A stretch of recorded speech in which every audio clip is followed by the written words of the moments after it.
আসসালামু আলাইকুম।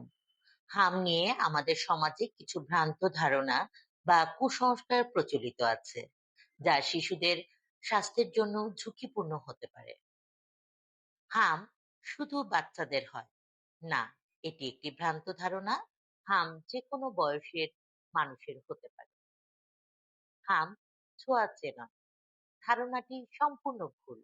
হাম অত্যন্ত ছোঁয়াচে, এটি বাতাসের মাধ্যমে ছড়ায়। আক্রান্ত ব্যক্তির হাঁচি, কাশি এবং কথা বলার সময়ও ছড়াতে পারে। হাম হলে গোসল করানো বা পানি লাগানো যাবে না, তা ঠিক নয়।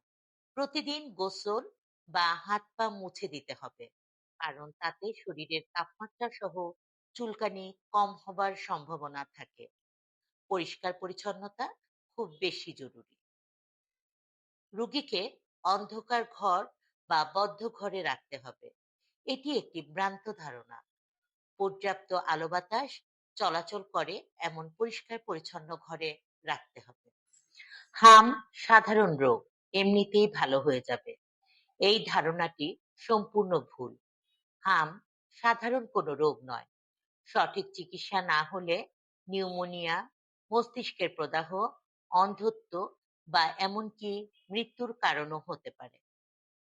হাম হলে খাওয়া দাওয়া কম করতে হবে, ধারণাটি সম্পূর্ণ ভুল। শরীরের শক্তি ও ইমিউনিটি পাওয়ার বাড়ানোর জন্য পুষ্টিকর খাবার ও পর্যাপ্ত তরল পান করা খুবই জরুরি। হামের সচেতনতা ও সংক্রমণ প্রতিরোধে ব্যবস্থা গ্রহণ করতে হবে। সকল শিশুদের জন্য দোয়া ও শুভকামনা রইল।